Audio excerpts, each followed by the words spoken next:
Palavra da Verdade, com Hernandes Dias Lopes.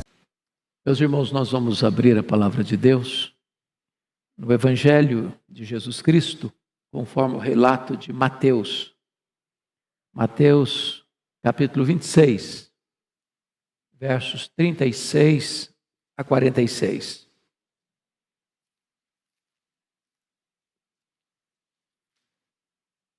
Mateus 26, 36 a 46. Jesus no Getsêmani. Está escrito: em seguida foi Jesus com eles a um lugar chamado Getsêmani e disse a seus discípulos: assentai-vos aqui enquanto eu vou ali orar. E levando consigo a Pedro e aos 2 filhos de Zebedeu, começou a entristecer-se e a angustiar-se. Então lhes disse: a minha alma está profundamente triste até a morte. Ficai aqui e vigiai comigo. Adiantando-se um pouco, prostrou-se sobre o seu rosto, orando e dizendo: meu Pai, se possível, passe de mim este cálice. Todavia, não seja como eu quero, e sim como tu queres. E voltando para os discípulos, achou-os dormindo e disse a Pedro: então nem uma hora pudestes vós vigiar comigo? Vigiai e orai para que não entreis em tentação. O espírito, na verdade, está pronto, mas a carne é fraca. Tornando a retirar-se, orou de novo, dizendo: meu Pai, se não é possível passar de mim este cálice sem que eu o beba, faça-se a tua vontade. E voltando, achou-os outra vez dormindo, porque os seus olhos estavam pesados. Deixando-os novamente, foi orar pela terceira vez, repetindo as mesmas palavras. Então voltou para os discípulos e lhes disse: ainda dormis e repousais? Eis que é chegada a hora, e o Filho do Homem está sendo entregue nas mãos dos pecadores. Levantai-vos, vamos! Eis que o traidor se aproxima.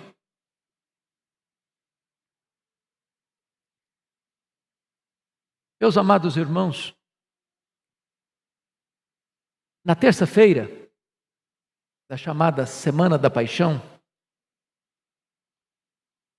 somos informados pelo evangelista Marcos que os principais sacerdotes e os escribas tramavam a prisão de Jesus, a traição, com o propósito de matá-lo depois da festa da Páscoa. Muito provavelmente, foi nesta terça-feira que Jesus se reúne com os seus discípulos, a convite de Simão, o leproso, em sua casa, para um banquete, onde Maria, irmã de Marta e Lázaro, unge a sua cabeça e unge-o preparando-o para a sepultura. É provável que seja nessa terça-feira, e frustrado com o fato de Maria ter derramado aquele perfume caro sobre a cabeça de Jesus, avaliado em mais de 300 denários, e ele era ladrão e queria embolsar esse dinheiro, e que ele saiu dali, de Betânia, para ir a Jerusalém, vender Jesus para o Sinédrio, para os membros principais do Sinédrio.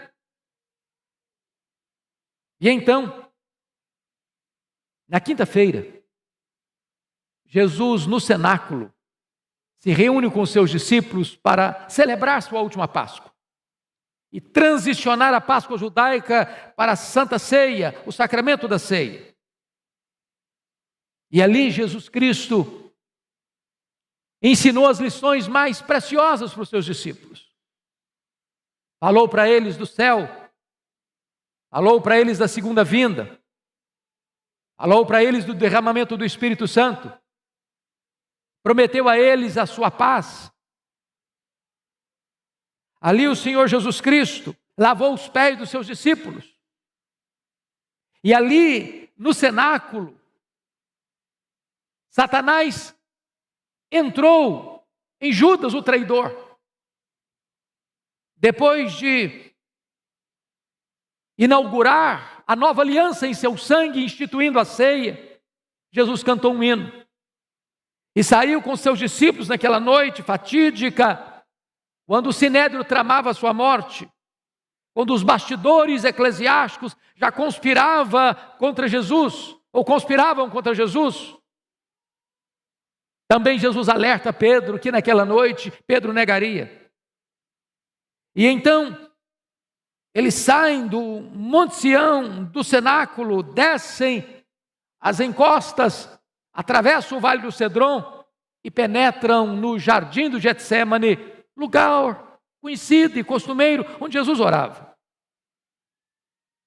Aquele local tinha ali oliveiras, ali também tinha prensa de azeite, as azeitonas eram esmagadas. E diz a Escritura que quando Jesus entra nesse jardim para a oração, ele deixa 8 dos seus discípulos para trás e chama Pedro, Tiago e João, diz: vem comigo. E aí ele abre o coração para eles. E aí ele admite para eles a sua angústia, a sua dor, a sua tristeza.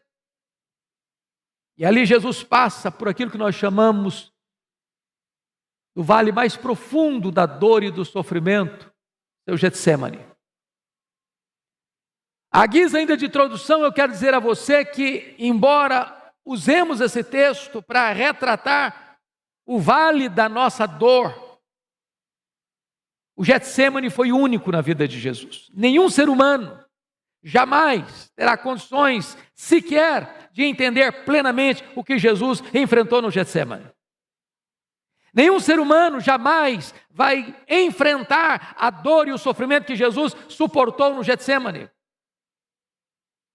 Por mais atroz que seja a dor, pois por mais amarga que seja a angústia, por mais dolorosa e prolongada que seja a experiência de sofrimento que você venha a passar, jamais você e eu saberemos o que foi o sofrimento de Jesus. Porque ali não foi apenas um sofrimento físico. Ele estava sendo preparado ali certamente para enfrentar a cruz. Ele sabia dos pregos que haveriam de rasgar as suas mãos, que haveriam de cravar os seus pés. Ele sabia também o sofrimento emocional de ser cuspido pelos homens. Ele sendo o Criador, o Rei da Glória, o Deus bendito eternamente. Ele sabia do seu sofrimento moral de ser crucificado entre 2 ladrões e salteadores, como um criminoso. Mas certamente a dor mais aguda, a dor mais terrível e amarga, que ele chamou de um cálice, passe de mim este cálice, foi a sua dor espiritual. Foi entender que aquele cálice se tratava da terrível e profunda e justa ira de Deus que devia cair sobre a sua, a minha, a nossa cabeça, e que Jesus toma gota a gota, sorvendo todo aquele cálice da ira de Deus que devia cair sobre nós. Pois bem, amados, eu gostaria que você olhasse comigo que esta experiência de Jesus retrata para você e para mim hoje as provas que nós enfrentamos nos vales da vida, com essa diferença de proporção. Eu sei que 2020 parece que não acabou. Nós só mudamos o calendário. Mas a luta continua. Da mesma natureza. Com as mesmas preocupações. Talvez com reverberações ainda mais densas e pesadas.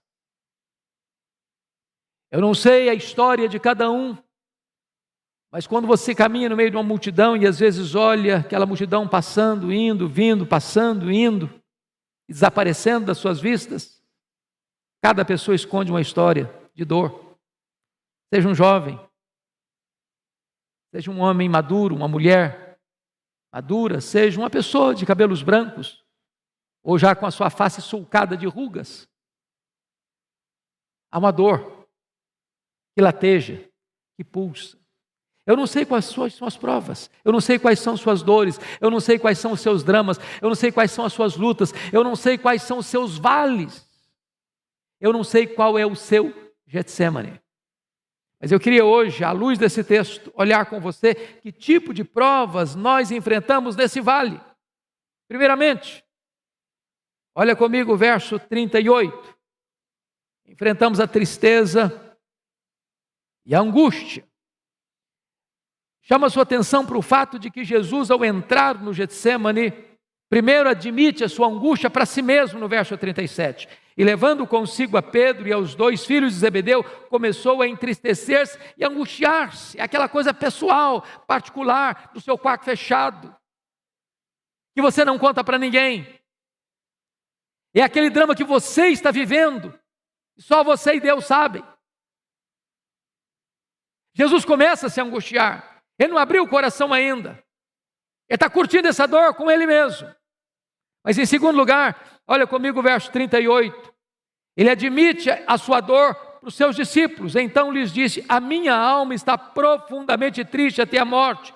Ficai aqui e vigiai comigo. Agora ele conta essa dor não para a multidão, não para os 11 discípulos, porque Judas não está mais. Ele conta esta dor, essa angústia para os 3 mais próximos, Pedro, Tiago e João.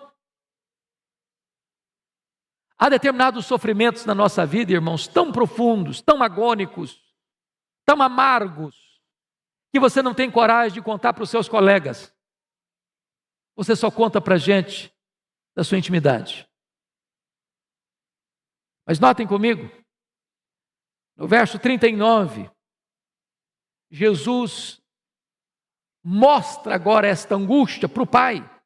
Adiantando-se um pouco, prostrou-se sobre o seu rosto, orando e dizendo: meu Pai, se possível passe de mim este cálice, todavia não seja como eu quero, e sim como tu queres. Agora ele coloca essa angústia diante do Pai. Ele enfrenta com ele mesmo, conta para os seus discípulos mais próximos, e agora conta para o Pai. Meus amados irmãos, Jesus passou tristezas no seu ministério.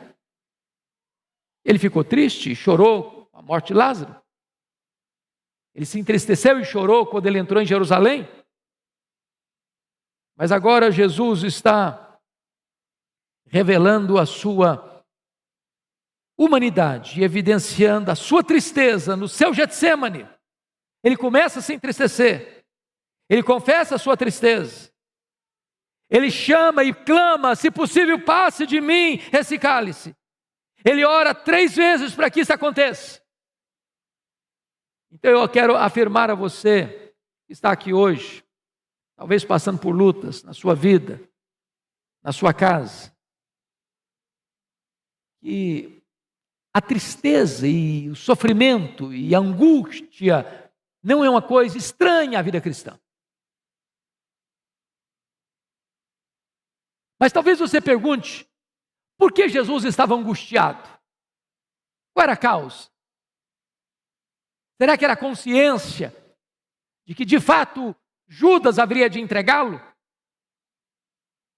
Será que era o conhecimento que ele já tinha alertado que Pedro havia de negá-lo?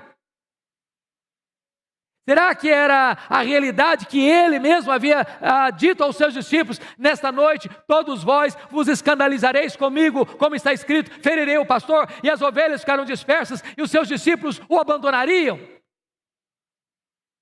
Será que era a consciência prévia de que ele seria preso, porque aquela era a hora das trevas, e o sinédrio, com a sua orquestração, haveria de botar a mão nele e contratar testemunhas falsas para acusá-lo, e cuspir nele e espancá-lo? Será que era a consciência que ele tinha de que ele seria condenado pelo governador romano e ser crucificado, com todas as implicações atrozes dessa execução?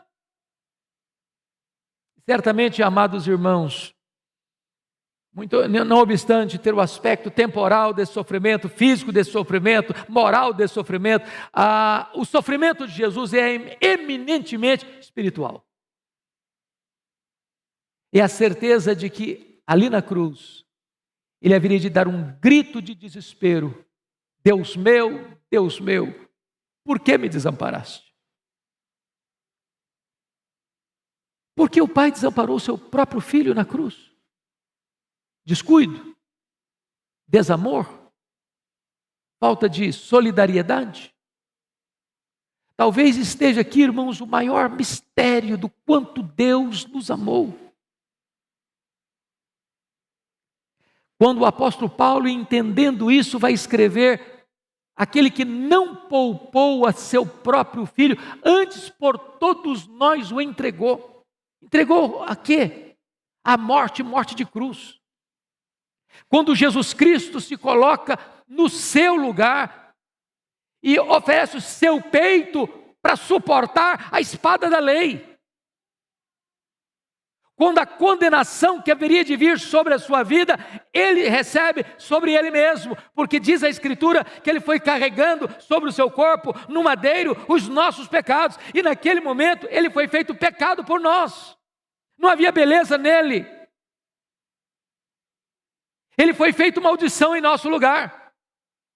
O sol escondeu o rosto dele, o pai escondeu o rosto dele, e ele tem completo entendimento do que significa isso: ser apartado do pai, ser separado do pai, e então o pai pune nele o pecado que deveria punir em mim, e então ele bebe este cálice amargo do juízo de Deus, que devia cair sobre a minha cabeça. É por isso que ele está angustiado.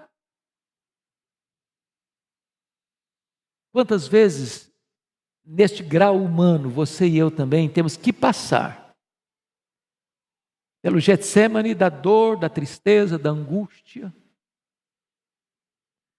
E há um momento em que você compartilha com muitos, há um momento que você compartilha com os amigos mais próximos, mas há um momento que você só pode compartilhar com Deus. Mas em segundo lugar, irmãos, Jesus enfrenta, e nós enfrentamos também, o Getsêmani, ou o vale da solidão. A solidão. Diz a Escritura lá em João 6, 66, que muita gente já havia abandonado Jesus por causa do seu discurso. Agora em Mateus 26, 56, Jesus alerta que os seus próprios discípulos haveriam de abandoná-lo. Mas pior do que tudo isso, foi Jesus suportar o abandono do próprio Pai. Deus meu, por que me abandonaste?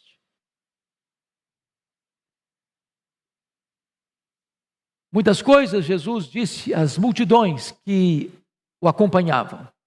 Outras coisas Jesus disse para os 70. Outras coisas Jesus disse para os 12. Outras coisas ele disse só para os 3 mais achegados. Mas na hora da sua luta mais profunda, quando ele suava sangue, ele estava literalmente sozinho. Você sabe disso. As dores mais fortes que saltam e saltejam e pulam e pulsam na nossa alma são aquelas que nós as enfrentamos nas noites escuras da alma, sem falar para ninguém. Só Deus sabe, só Deus vê, só Deus sonda. É a solidão. Foi o que Paulo sentiu. Masmorra mamertina, na antessala do martírio, quando ele diz: todos me abandonaram. E ele disse ainda: na minha primeira defesa ninguém foi a meu favor. É aquele momento da solidão, e Jesus passou, e nós vamos passar também.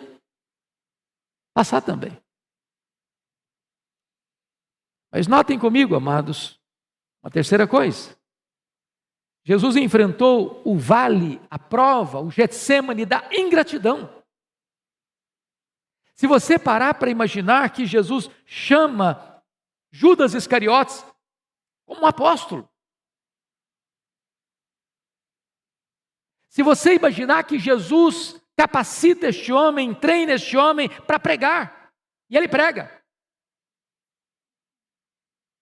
Se você imaginar que dentre os 12 que Jesus chama, a única pessoa que recebe um cargo de confiança foi Judas Iscariotes.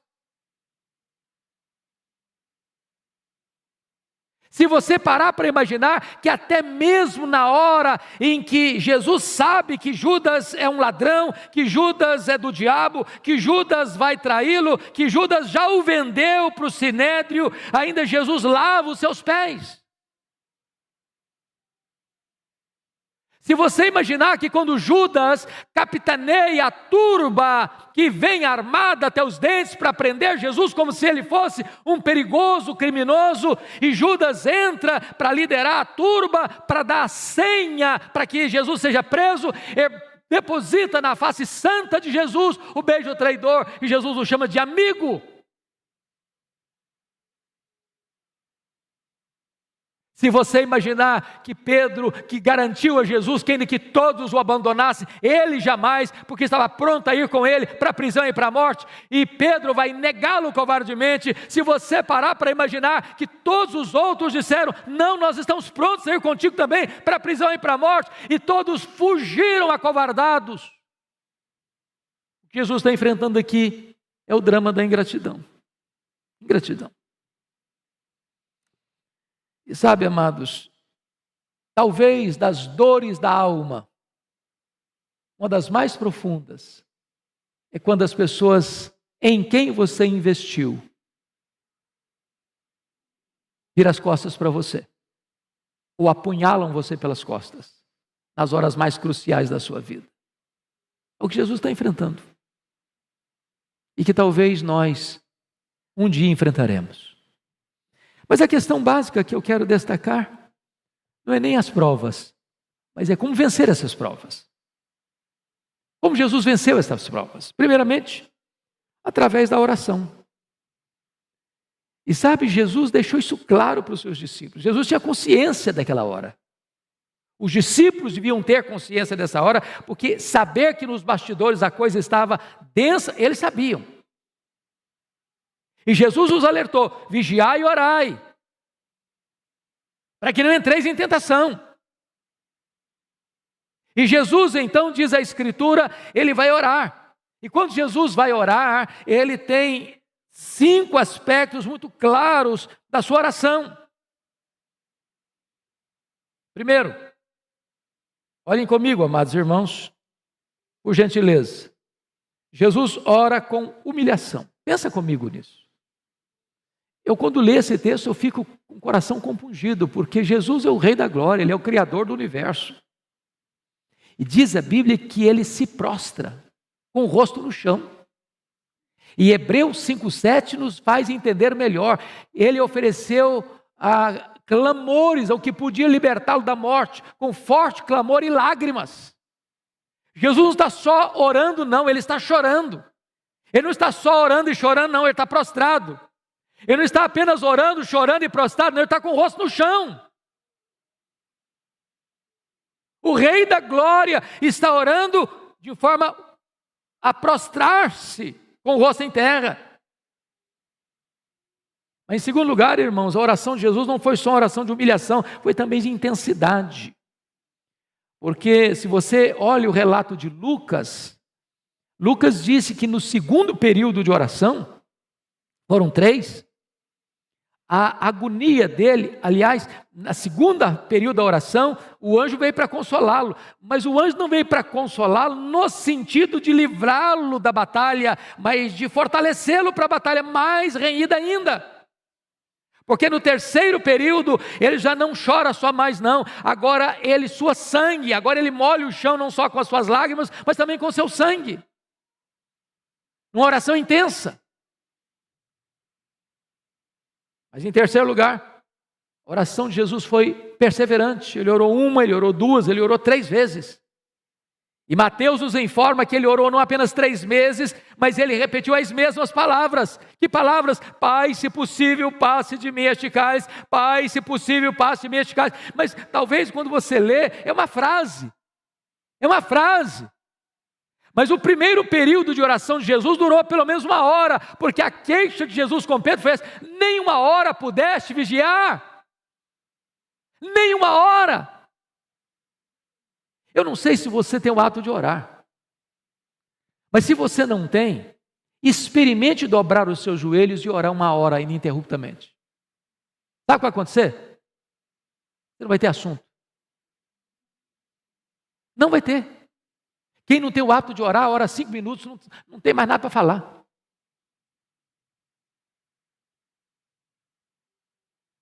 Essa frase de Jesus é apenas a síntese do que ele orou, mas foi um derramar da alma, com lágrimas e com sangue. Horas a fio. Mas mais do que perseverança, irmãos, ele orou também com vigilância, porque ele alerta os discípulos a orar e vigiai, para que não entreis em tentação. O espírito está pronto, mas a carne é fraca. Por isso eles dormiram na batalha, por isso Pedro negou Jesus, por isso os discípulos fugiram, por isso Pedro reagiu na carne e cortou a orelha de Malco. E sabe, irmãos, nós não estamos preparados para enfrentar a tentação, nem a perseguição do mundo, a não ser que nós oremos. Nós estamos vivendo um tempo difícil, um tempo em que o mundo está completamente rebelado contra Deus, um tempo em que a cristofobia está apertando os cerco em todos os lugares do mundo praticamente, e se a igreja não orar, se a igreja não entender que nós estamos numa batalha espiritual, se a igreja não estiver atenta para enfrentar essa batalha, não com armas carnais, mas com armas poderosas em Deus, nós dormiremos na batalha e nós nos acovardaremos. Mas mais do que isso, irmãos, Jesus orou com submissão. Não seja feita a minha vontade, Pai, mas a tua vontade.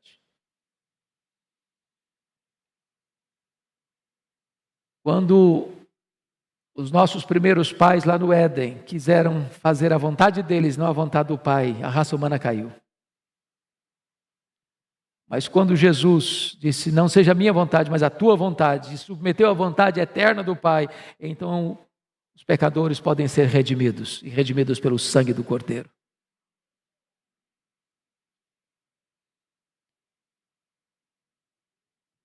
Como é que Jesus enfrentou este vale das provas? Em terceiro lugar, ele enfrenta, meus amados irmãos, com plena, profunda e segura confiança no Pai. É Marcos 14:36 que nos informa isso, que Jesus se dirigiu ao Pai chamando de Abba Pai. Só Marcos nos informa isso. E esta é uma expressão que poderia ser a mesma de um filho pequeno se dirigindo ao seu pai, dizendo, papai. Naquela confiança segura, plena, no descanso, de que o pai está no controle, de que o pai sabe o que faz, de que o pai não vai desamparar, que o pai não vai deixá-lo só. Tem horas, irmãos queridos, que esta confiança em Deus é que nos dá a vitória nas provas da vida. É você saber que você pode estar fraco, você não tem força em você mesmo, mas você diz, Abba Pai, Paizinho, eu sei que Tu me conheces, eu sei que Tu me amas, eu sei que o Teu plano é perfeito, eu sei que Tu estás comigo, eu sei que Tu não vais me desamparar, eu sei que Tu vais me restaurar, eu sei que Tu vais me dar força, e então você diz, Abba Pai, confiança, segurança. Mas em terceiro lugar, irmãos, Jesus enfrenta este vale da prova buscando solidariedade. Preste bem atenção nisso. Jesus era perfeitamente Deus, Jesus era perfeitamente homem. Quanto Deus, ele não precisa da solidariedade humana. Ele é Deus, autossuficiente, onipotente, todo-poderoso. Ele chegou a dizer para Pedro, quando sacou a espada para decepar a orelha de Malco, guarda essa espada. Se eu precisasse de ajuda, eu rogaria ao Pai. Ele me mandaria aqui mais de 12 legiões de anjos, mais de 72 mil anjos. Mas conquanto o homem, expressando a sua completa natureza humana, ele pediu solidariedade. Ficai comigo, vigiai comigo. Há momentos, irmãos, que nós enfrentamos lutas também. E nestas horas nós precisamos ter a coragem de fazer o que Jesus fez. Fica comigo. Vigia comigo. Eu preciso de você. Preciso da sua companhia. Preciso da sua presença. O que Paulo fez com Timóteo: ô Timóteo, procura vir ter comigo depressa. Eu preciso de um ombro amigo. Eu preciso de alguém do meu lado. Venha rápido, venha no inverno. Quando você vier, traz o Marcos com você. Eu preciso de gente do meu lado. Quem são seus amigos? Para quem você pode dar um telefonema e dizer: venha para cá? Com quem você tem liberdade de dizer: olha, eu preciso que você venha não só orar por mim, mas venha orar comigo?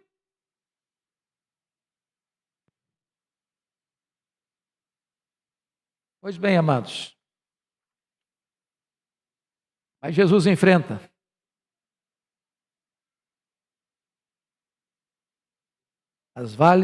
o vale da prova e da dor através da sua coragem.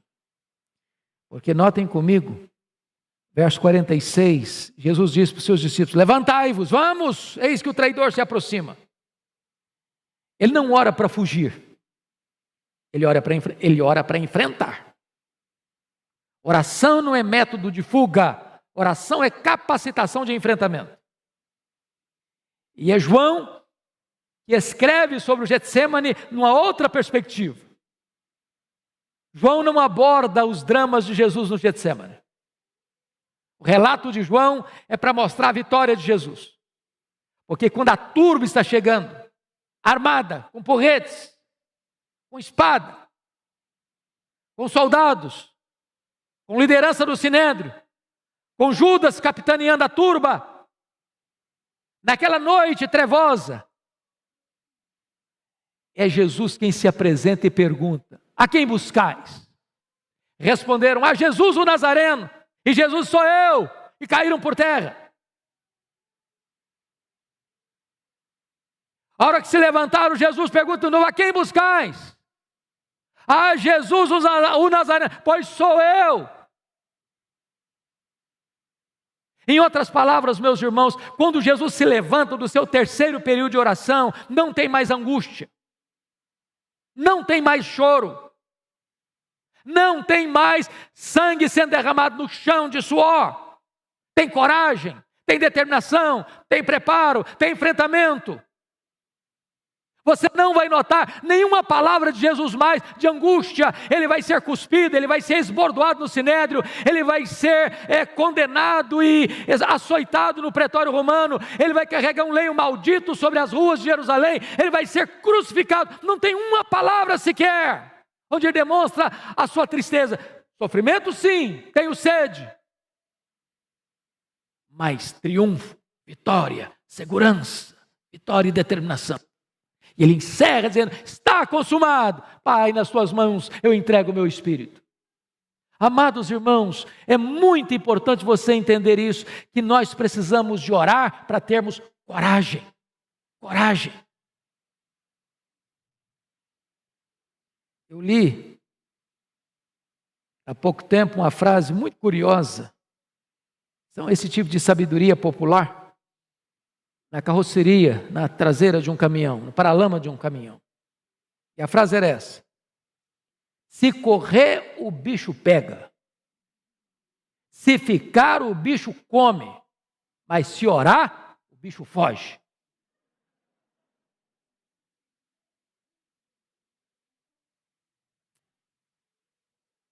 É preciso orar, queridos. Eu não estou falando de uma oraçãozinha assim, relâmpago, na hora da refeição, nem aquela oração assim de quem já está mais dormindo que acordado: Senhor, até logo, boa noite, eu estou dormindo. Estou falando de batalha na oração.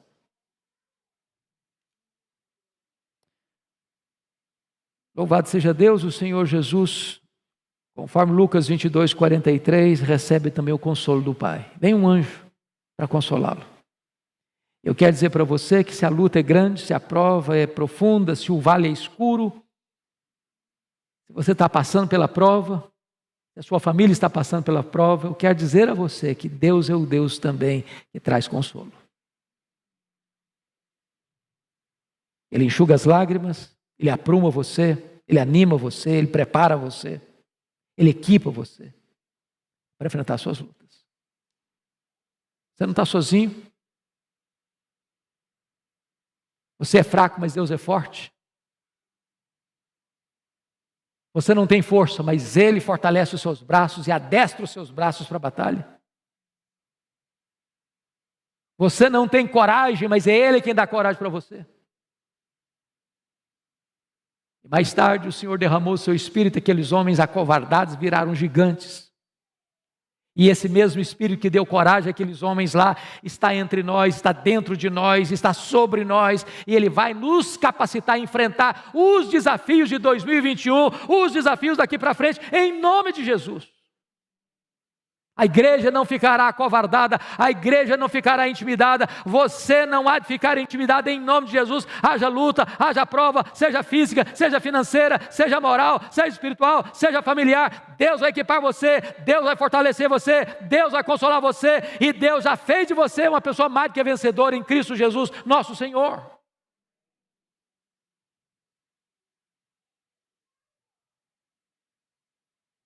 Eu quero concluir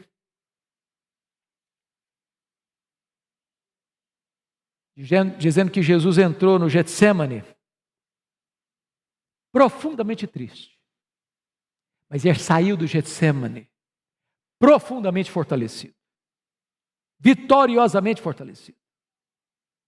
Bastou uma palavra dele, os seus inimigos caírem por terra. E você, querido, como é que você tem enfrentado seus vales de provas? Como é que você tem enfrentado o seu Getsêmani? Hoje Deus quer nos fortalecer pela oração. Hoje Deus quer nos dar coragem.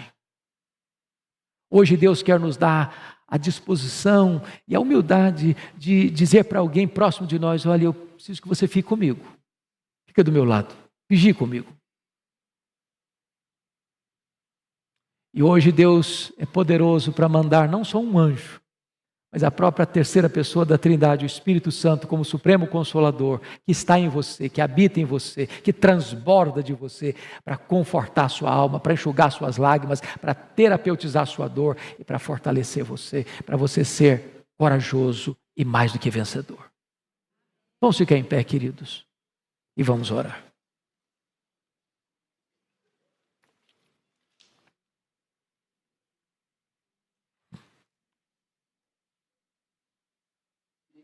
E por um instante os seus olhos e trouxesse à sua mente, à sua memória,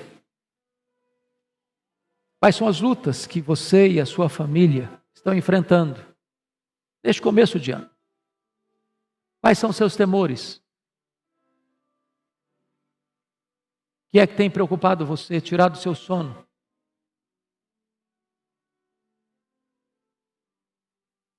Quais são as batalhas que você tem travado no campo da sua mente? O que é que ronda a sua alma? Nas suas noites indormidas, nas suas madrugadas insones?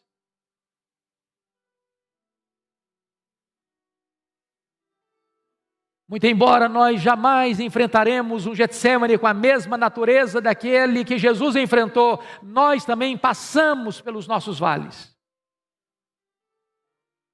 E como Jesus enfrentou, seus princípios são os mesmos para nos dar vitória. E hoje eu gostaria que você saísse daqui, meu amado irmão, não como alguém acovardado, não como alguém com medo, não como alguém que está anteriormente já derrotado pelas circunstâncias, mas entender uma coisa: o Abba Pai, o seu Pai, está no controle. Ele ama você, Ele cuida de você, Ele sabe o que você está passando, e Ele é poderoso para consolar você e dar vitória a você nessas lutas e nessas provas. Senhor Deus, em nome de Jesus, nós oramos para que Tu tragas consolo para a nossa alma, força, ânimo para o nosso coração. Tu bem conheces as lutas que cada pessoa aqui vive e passa. Aquelas, Deus, que muitas vezes nem sequer são compartilhadas com um amigo mais próximo, mas Tu conheces. Em nome de Jesus, segura firme na nossa mão. Adestra as nossas mãos para a batalha, Senhor. Fortalece a tua igreja. Anima a tua igreja. Ensina-nos, Deus, a orar. Orar e orar. Ensina-nos, Deus, a termos vitórias na oração. Para que ao entrarmos no nosso Getsemane, embora tristes e abatidos, saiamos dele, Senhor, encorajados e vitoriosos. Abençoa a tua igreja, abençoa o teu povo, aqueles que estão nos acompanhando, Deus, nos diversos lugares do mundo, onde cada um estiver, põe a tua mão de graça, de poder e de restauração. É a nossa oração em nome de Jesus. Amém.